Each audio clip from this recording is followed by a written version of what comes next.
Hi Brainies and welcome back to the channel. I hope you guys are doing super well and studying properly for your exams.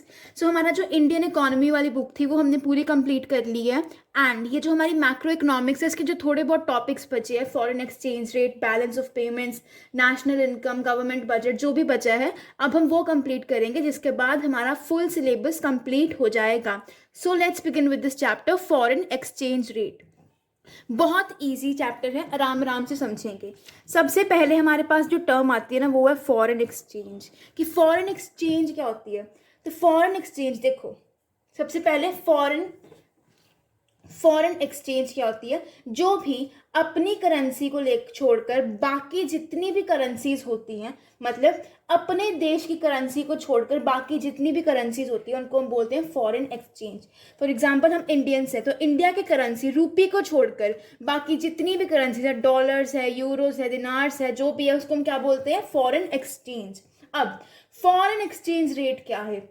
So the rate at which domestic currency, मतलब कि domestic currency का कितना foreign currency के equal होता है उसको बोलते हैं फॉरेन एक्सचेंज रेट. कि मतलब कि डोमेस्टिक करेंसी किस रेट पे एक्सचेंज हो सकती है with the foreign currency. Example यहाँ पर हमें दिया है $1 इज रेशियो $50. तो $1 इज इक्वल टू $50, इसको हम कह सकते हैं. ठीक है. तो जो फॉरेन एक्सचेंज रेट होती है हम इसको और क्या बोलते हैं, we call this external value of domestic currency. ये भी आपको याद रखना है, इसको क्या बोलते हैं, external value of domestic currency. Clear. So आगे के जितने भी टॉपिक्स हैं ये हम खुद करेंगे, नोटबुक से समझेंगे, देन इजीली आपको समझ आएगा. अगर बुक से पढ़ोगे तो बहुत हौच पौच लगेगा. ठीक है. So let's begin with the notebook only. So सबसे पहले जो आपको चीज़ याद रखनी है वो है कि जो हमारा एक्सचेंज रेट है, ठीक है, जो हमारा एक्सचेंज रेट है दैट इज ऑफ 2 टाइप्स. ठीक है. Exchange rate is of 2 types. First is flexible, second is fixed. तो हम इन दोनों को पढ़ेंगे, फ्लेक्सिबल एक्सचेंज रेट को भी पढ़ेंगे एंड फिक्स्ड एक्सचेंज रेट को भी पढ़ेंगे. सबसे पहले आता है flexible exchange rate. Flexible exchange rate क्या होता है, जिसमें डिमांड एंड सप्लाई फोर्सेस, क्या करती हैं, इन्फ्लुएंस करती हैं एक्सचेंज रेट को. ठीक है. अगर आप अपनी बुक के अकॉर्डिंग देखो तो लिखा हुआ है flexible exchange rate is that rate which is determined by demand and supply forces in the foreign exchange market. अब इसके और भी नेम्स होते हैं, जैसे आपकी बुक में दिया है फ्री एक्सचेंज रेट या फिर फ्लोटिंग एक्सचेंज रेट. ठीक है. अब जो फ्लेक्सिबल एक्सचेंज रेट है इनके मैंने 2 कंपोनेंट्स क्या बताए, डिमांड एंड सप्लाई. ठीक है. तो देखो क्या होता है. अब अगर आपको कोई पूछे डिमांड का फॉरेन एक्सचेंज के साथ कैसा रिलेशन है तो आप बोलोगे डिमांड का फॉरेन एक्सचेंज के साथ इनवर्स रिलेशन है. डिमांड का कर्व हम ऐसा बनाते हैं.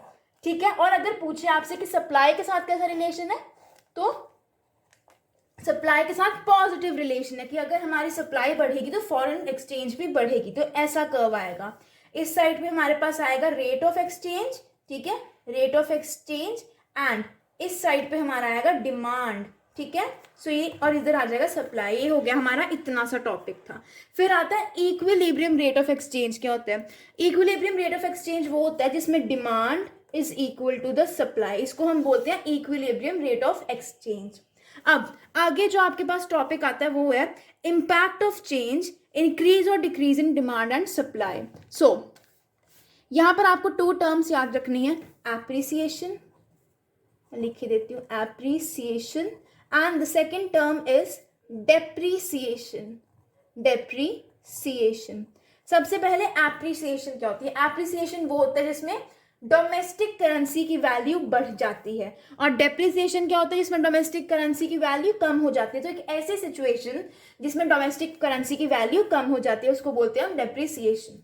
अब सबसे पहले आता है कि जब हम डिमांड को इंक्रीज करते हैं तो क्या होता है. देखो डायग्राम बना ही लेते हैं. ये हमारा सब डिमांड हमारी ये है, सॉरी ये है डिमांड हमारी, ऐसे करके. अगर पहले ये हमारा इक्विलिब्रियम ई, तो अगर हमने ये वाली डिमांड इंक्रीज कर दी तो इससे क्या होगा, इससे हमारी करेंसी क्या होगी, डेप्रिशिएट होगी. क्यों, क्योंकि जो फॉरेन एक्सचेंज है उसकी वैल्यू क्या बढ़ जाए. जो फॉरेन एक्सचेंज की डिमांड थी उसकी वैल्यू बढ़ गई तो क्या हुआ, जो एक्सचेंज रेट था एक्सचेंज रेट की वैल्यू भी बढ़ गई एंड दिस मीन्स करेंसी हमारी डेप्रिशिएट हो गई. ठीक है, अगर हम बुक से देखें तो लेट्स सी क्या लिखा हुआ है यहाँ पे, एक मिनट। हाँ, सबसे पहले करेंसी डेप्रिसिएशन में देखें तो यही गिवन है आपको।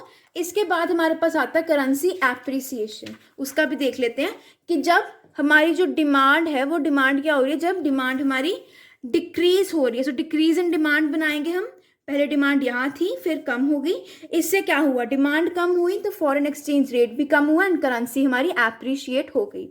सेम इंक्रीज इन सप्लाई में क्या होगा, इंक्रीज इन सप्लाई में करेंसी एप्रिसिएशन होगी एंड डिक्रीज इन सप्लाई में करेंसी डेप्रिसिएशन होगी। बस आपको इतना ही याद रखना है, आपको ये फिगर्स बनाने आने चाहिए, कर्व्स बनाने आने चाहिए, दैट्स इट। ठीक है, फिर अगर आपको डेफिनेशन करनी है, क्लियरली करनी है, you can learn this difference also, बहुत इंपॉर्टेंट है एग्जाम के लिए। पहले हम करेंगे मीनिंग। सो एप्रिसिएशन में क्या होता है, जिसमें हमारी करेंसी की वैल्यू इंक्रीज होती है एंड डेप्रिसिएशन में कम होती है। देन कॉज, एप्रिशिएट कब होती है हमारी करेंसी, यहाँ पर गिवन है, एप्रिशिएट तब होती है जब हमारी सप्लाई बढ़ती है या फिर डिमांड कम होती है फॉरेन एक्सचेंज की। और डेप्रिशिएट कब होती है, जब फॉरेन एक्सचेंज की डिमांड बढ़ती है या फिर सप्लाई कम होती है फॉरेन एक्सचेंज की। फिर एग्जाम्पल दिया और इम्पैक्ट भी दिया कि एप्रिसिएशन के हमारे एक्सपोर्ट्स बढ़ते हैं और डेप्रिसिएशन से हमारे इम्पोर्ट्स बढ़ते हैं। ठीक है, क्लियर। फिर अब आता है, एक तो हमने कर लिया फ्लेक्सिबल एक्सचेंज रेट, अब आता है फिक्स्ड एक्सचेंज रेट। तो फिक्स्ड एक्सचेंज रेट में क्या होता है, जो हमारा एक्सचेंज रेट है वो कौन सेट करती है, गवर्नमेंट सेट करती है। ठीक है, इसमें भी 2 टर्म्स आती हैं, डीवैल्यूएशन, रीवैल्यूएशन, वो भी हम देखेंगे। पहले इधर आते हैं। सबसे पहले बोला गया कि हमारा जो इक्विलिब्रियम रेट है, यहाँ पर इक्विलिब्रियम था, ये डिमांड कर्व, ये सप्लाई कर्व, ये हमारा इक्विलिब्रियम। जब हमने क्या किया, इक्विलिब्रियम थोड़ा हाई सेट कर दिया, यहाँ पर सेट कर दिया, तो क्या हुआ, तो हमारी करेंसी की वैल्यू कम हो जाए, और हमने करेंसी की वैल्यू खुद कम की है ना। सो इसी को ही हम बोलते हैं devaluation. So devaluation of the, so devaluation क्या होती है, जब हम खुद अपनी करेंसी की वैल्यू डाउन करते हैं, दैट इज कॉल्ड डीवैल्यूएशन। यहाँ पर डेफिनेशन भी दी है of devaluation, you can check this out over है, क्या बोला वो देखो। सो बोला गया devaluation of domestic currency occurs when the value of domestic currency is deliberately reduced by the government। जानबूझकर गवर्नमेंट डोमेस्टिक करेंसी की वैल्यू कम करती है, कैसे करती है, एक्सचेंज रेट को बढ़ाकर।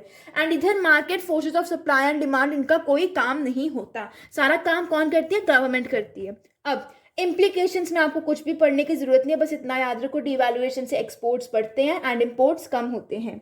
ठीक है, ये तो हो गया डीवैल्यूएशन, जब हमने एक्सचेंज रेट को हाई सेट किया। जब हम एक्सचेंज रेट को लो सेट करेंगे तब क्या होगा, देखो ये था हमारा डिमांड कर्व, सप्लाई कर्व, हमने एक्सचेंज रेट लो सेट कर दिया तो क्या हुआ, हमारी करेंसी क्या हुई, इवैल्यूएट होगी, रीवैल्यूएट होगी, मतलब हमारी करेंसी की वैल्यू बढ़ गई। Over here you can see the definition also, revaluation हो गया कि मतलब हमारी जो करेंसी है, जो डोमेस्टिक करेंसी है, उसकी वैल्यू डेलिबरेटली बढ़ाई गई है बाय द गवर्नमेंट। कैसे, bye lowering the foreign exchange rate. फिर इसके इम्प्लीकेशंस आपको करने हैं, foreign exports and rise in imports. ठीक है, अब ज़्यादा आपको इतना ही करना था, अब छोटे छोटे टॉपिक्स हैं वो करते हैं। Now we have gold standard system of exchange rate and old variant of fixed exchange rate system. So इसमें क्या था कि हर एक करेंसी की value was determined in the terms of gold. So each country was to define value of its currency in terms of gold.